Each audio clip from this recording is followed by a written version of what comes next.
Hey everyone, welcome back. You're in for a treat today because we're diving into the wild and wonderful world of working in Australia's food service industry. I mean, let's be real. Who hasn't dreamt of whipping up the perfect coffee or serving a mouth-watering meal while chatting with interesting people? Oh wow, I can totally see that.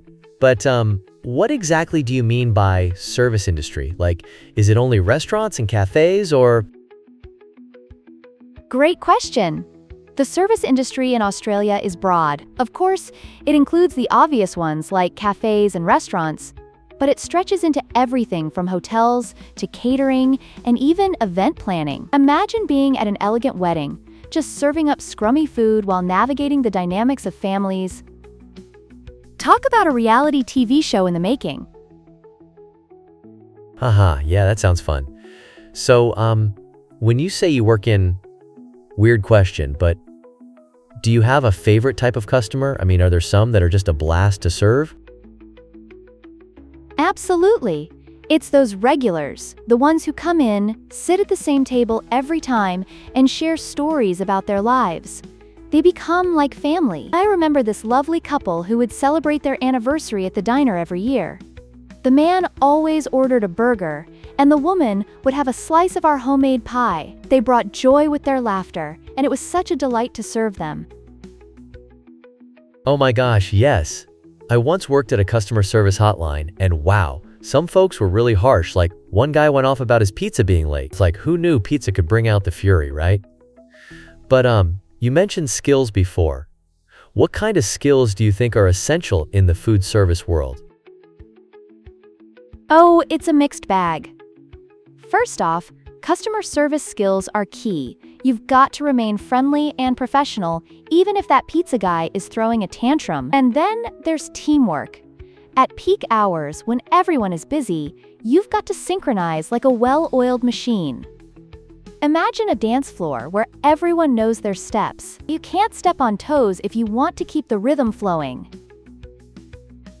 For sure. I've been part of a project team that was super close-knit, and we rallied together so well, it felt like we could conquer the world. But back to the food service. Let's say someone wants to venture into this realm. What advice would you give? Solid question. I'd say, first and foremost, learn the basics of workplace English.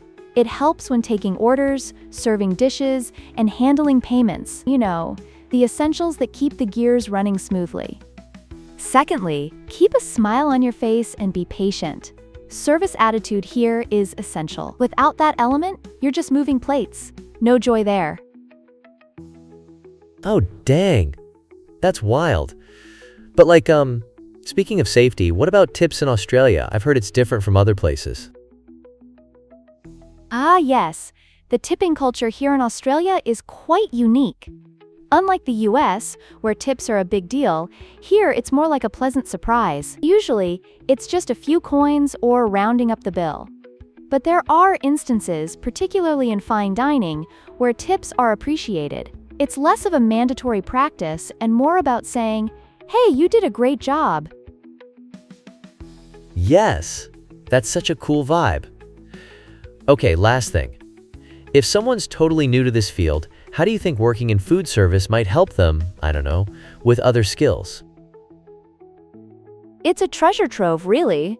Working in the food service industry sharpens your communication skills, boosts your confidence, and fosters problem-solving abilities. Not to mention, you meet people from all walks of life.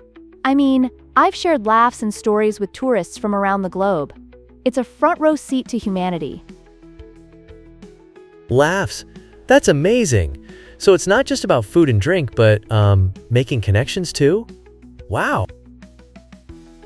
Absolutely. It's about creating memorable experiences for yourself and the patrons.